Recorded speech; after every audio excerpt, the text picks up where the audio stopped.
రాష్ట్రంలో ఈరోజు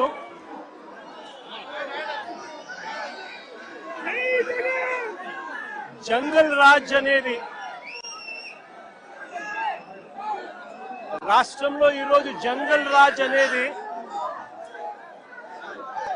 ఏ స్థాయిలో ఉంది అని అంటే ప్రజాస్వామ్యం ఎప్పుడో కూని అయిపోయి రాష్ట్రంలో ఉన్న పాలకులు ఈరోజు జంగల్ రాజ్ అంటే ఒక భయానక వాతావరణంతో రాష్ట్రాన్ని పరిపాలించే కార్యక్రమం ఈరోజు జరుగుతూ ఉంది. నేను అడుగుతా ఉన్నాను, ఈరోజు అంబటి రాంబాబు అన్న విషయంలో జరిగిన విషయమైతేనేమి, ఈ మధ్యకాలంలో జరిగిన జోగి రమేష్ ఇంటి మీద దాడి విషయమైతేనేమి, విడుదల రజనీ అమ్మ మీద అటాక్ చేసిన విషయమైతేనేమి, బోళ్ళ బ్రహ్మనాయుడు అన్న మీద అటాక్ చేసిన విషయమైతేనేమి, అన్నీ కూడా ఈ మధ్య కాలంలోనే జరిగిన ఈ కొన్ని ఘటనలు మాత్రమే ఉటకరించినా కూడా జంగల్ రాజ్ అనేది ఏ స్థాయిలో ఉంది ఈ రాష్ట్రంలో అన్నది ఇట్టి అర్థమయ్యే విషయాలు. నేను అడుగుతా ఉన్నాను, అంబటి రాంబాబు అన్న చేసిన తప్పేమిటి అని అడుగుతా ఉన్నా.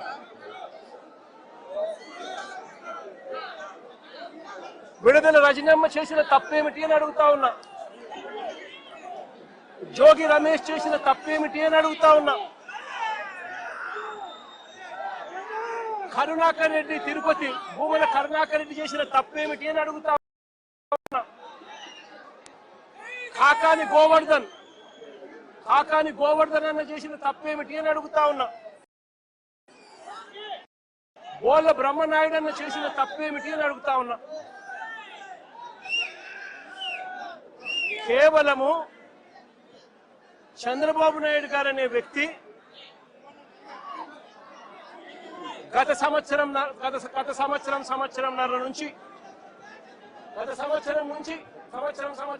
నుంచి చంద్రబాబు నాయుడు గారు కావాలని ఉద్దేశపూర్వకంగా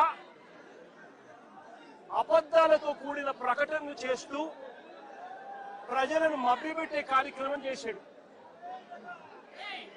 తిరుపతి నెయ్యిలో, పవిత్రమైన తిరుపతి నెయ్యిలో భక్తుల మనోభావాలను దెబ్బతీసే విధంగా కావాలని కుట్రపూరితంగా ఆ నెయ్యిలో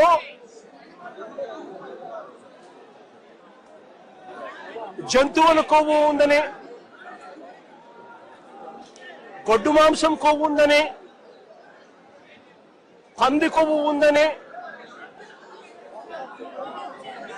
చేప నూనె కలిసింది అని అంటూ రకరకాలుగా చంద్రబాబు నాయుడు గారు కొడుకు, ఇదే చంద్రబాబు నాయుడు గారి పార్టీలో తనతో పాటు కలిసి ఉన్న మరో అక్కడ ఒక చోటికి అందరూ కూడా వచ్చేటప్పుడు పోలీసులు పక్కనే ఉన్నారు.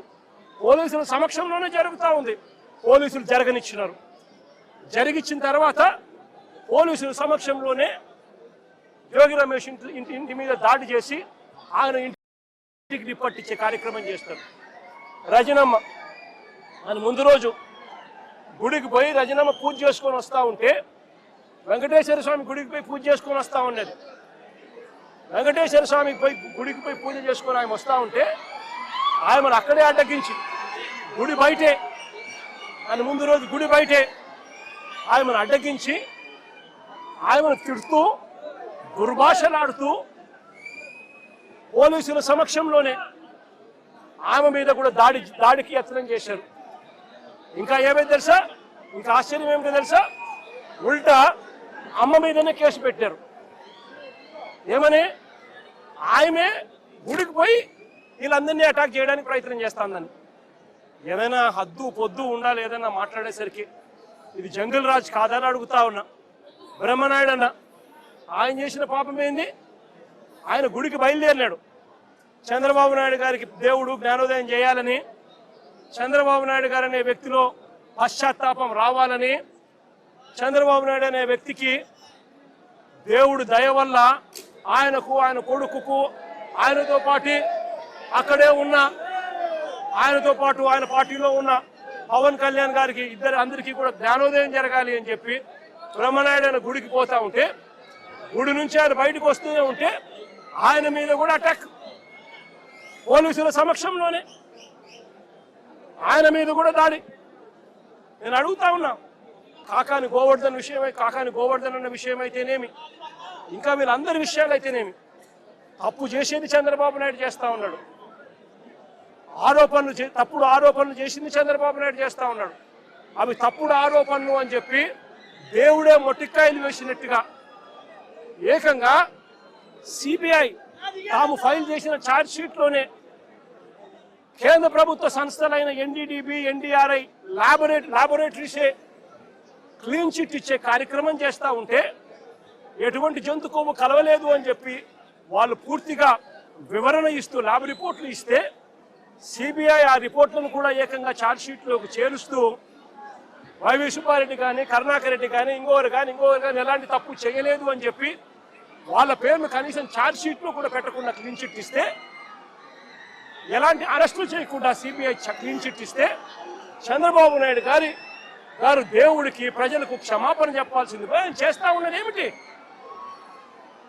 ప్రతి విషయంలోనూ కూడా చంద్రబాబు నాయుడు చేస్తా ఉన్న రాజకీయాలు ఇలాంటి దుర్మార్గపు రాజకీయాలే. చూడండి, మీరే ఆలోచన చేయమని అడుగుతా ఉన్నా. సూపర్ 6, సూపర్ 7 ఎన్నికలప్పుడు మాటిచ్చాడు, బాండ్లు ఇచ్చాడు. ఇంటింటికి వెళ్ళి, అమ్మా బాండ్ తీసుకో తల్లి, మీ ఇంట్లో ఎంతమంది ఉన్నారు, మీ ఇంట్లో నిరుద్యోగులు ఉన్నారా, మీకు 36,000, మీ ఇంట్లో పిల్లలు ఉన్నారా, ఇదిగో మీకు 15,000, మీ ఇంట్లో రైతులు ఉన్నారా, ఇదిగో మీకు 26,000, మీ ఇంట్లో మీకు చిన్నమ్మలు పెద్దమ్మలు 50 ఏళ్ళ వయసులో ఉన్నారా, వాళ్ళకు 48,000, ఉద్యోగం కోసం వెతుక్కుంటున్నారా పిల్లలు, 36,000. ఈ మాదిరిగా బాండ్లు ఇచ్చి ప్రజలను మోసం చేసి సూపర్ 6, సూపర్ 7 హామీలు ఇచ్చి ఈరోజు ఏమంటాడు, సూపర్ 6, సూపర్ 7 చేసేసామంటాడు. సూపర్ 6, సూపర్ 7 చేసేసామని చెప్పి పొద్దు సిగ్గు లేకుండా అబద్ధాలు ఆడుతూ ఉన్నాడు. చంద్రబాబు నాయుడు గారు చేస్తా ఉన్నది తప్పుమని, చంద్రబాబు నాయుడు గారు చేస్తా ఉన్నది మోసమని ఎవరైనా ప్రశ్నిస్తే ఏం చేస్తా ఉన్నాడు? ఆ ప్రశ్నించిన వాళ్ళ మీద, సోషల్ మీడియా యాక్టివిస్టుల మీద, ప్రశ్నించే వాళ్ళ మీద కేసులు పెట్టి జైలుకు పంపుతా ఉన్నాడు. అబద్ధాలు చెప్పేది ఆయనే.